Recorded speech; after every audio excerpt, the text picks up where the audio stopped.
Assalamualaikum warahmatullahi wabarakatuh. Perkenalkan, saya Ariska Pangestuti, CGP Angkatan 10 dari SD Negeri Kumbo, Kabupaten Rembang.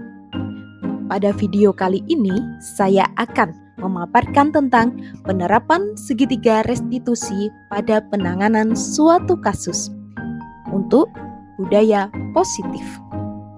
Apa sih segitiga restitusi itu? Segitiga restitusi adalah suatu proses dialog yang dijalankan guru atau orang tua agar dapat menghasilkan murid yang mandiri dan bertanggung jawab.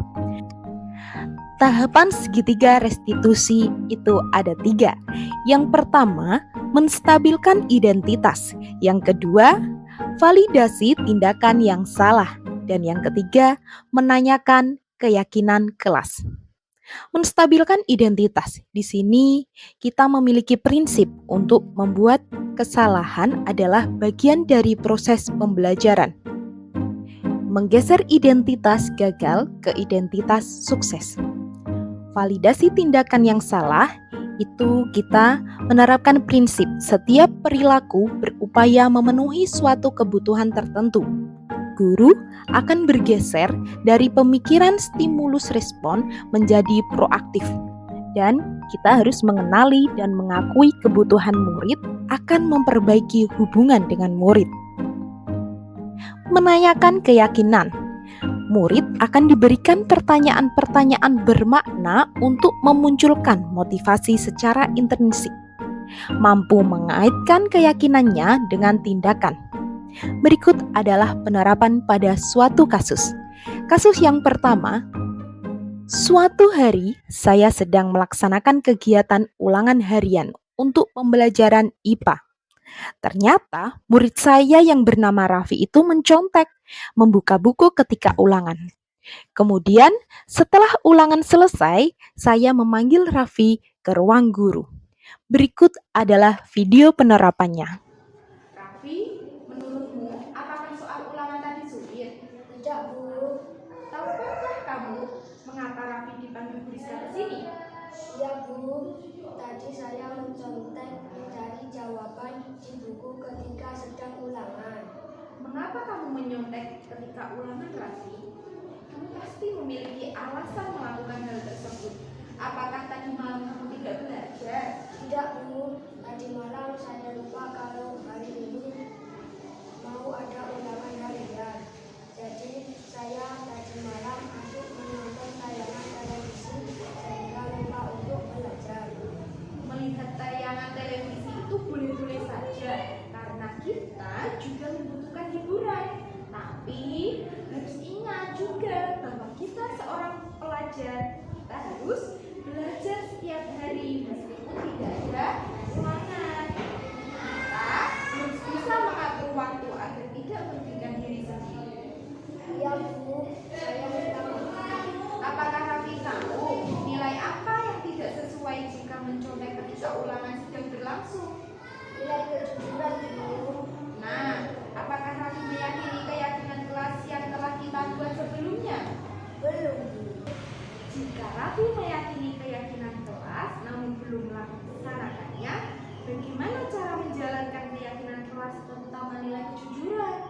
Saya harus pandai membagi waktu untuk belajar, bermain, serta membantu orang tua di rumah. Saya harus rajin belajar setiap hari meskipun tidak ada ulangan. Oke Raffi, menurut Ibu, dalam melakukan hal yang kita senangi itu, kita juga harus berusaha mengelola waktu agar tidak merugikan diri sendiri. Bagaimana menurut Raffi? Ya, Bu. Baiklah Raffi, mari kita selalu memperhatikan dan melaksanakan keyakinan kelas kita tersebut ya. Meskipun Raffi melakukan sesuatu hal yang disukai, Ibu harap Raffi dapat memanfaatkan waktu dengan baik dan menjalankan keyakinan kelas. Jangan mengulangi perbuatan tadi ya.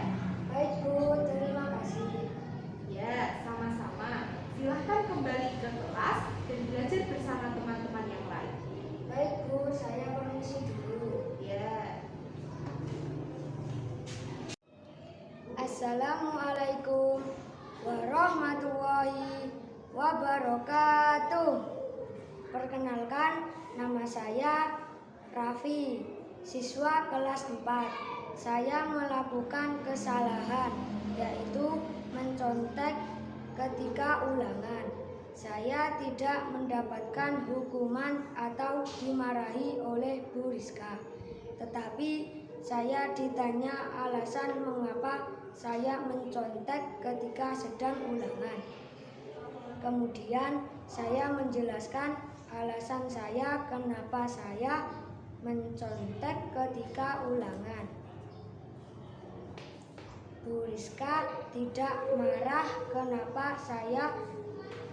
Kemudian saya diminta mencari solusi kesalahan saya. Saya berusaha mencari dengan bimbingan Bu Rizka. Saya jadi merasa senang. Wassalamualaikum warahmatullahi wabarakatuh. Contoh kasus yang kedua. Selasa siang, Bu Rizka tidak bisa mengajar pelajaran matematika di kelas 4 karena harus mengikuti rapat penting di Dinas Pendidikan Kabupaten. Bu Rizka memberikan tugas kepada siswa kelas 4 agar kelas tidak kosong. Namun, Saila tidak mengerjakan tugas tersebut.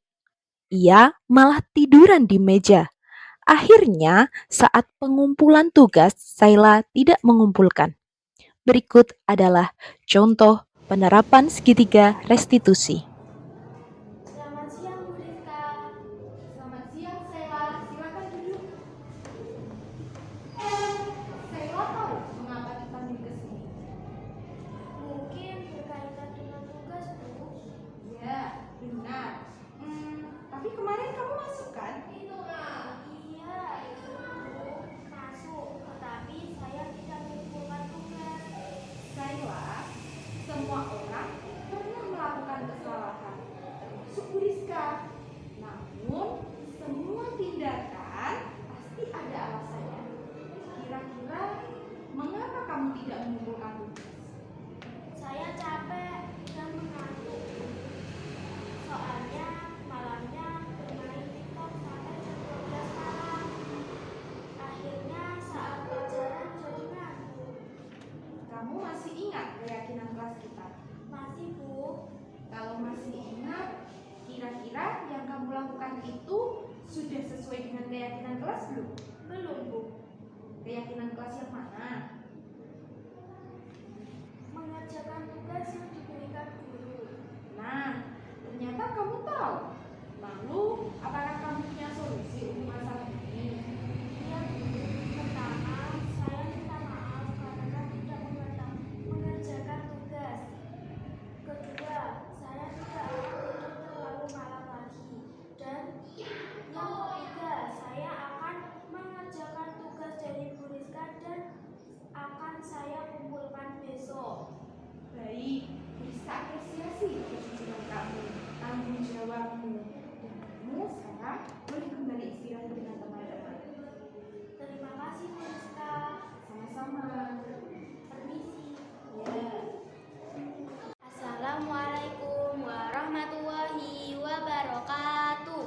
Perkenalkan, nama saya Saila, siswa kelas 4. Saya senang jika anak yang melakukan kesalahan tidak langsung diberi hukuman, karena dengan diberi hukuman bisa membuat anak dendam terhadap guru yang memberikan hukuman dan bisa tidak masuk sekolah. Saya lebih senang jika ditegur dan ramah dan kita diberikan kesempatan untuk memperbaiki kesalahan yang telah kita perbuat. Wassalamualaikum warahmatullahi wabarakatuh. Terima kasih sudah menonton video ini. Salam guru penggerak, tergerak, bergerak, menggerakkan. Wassalamualaikum warahmatullahi wabarakatuh.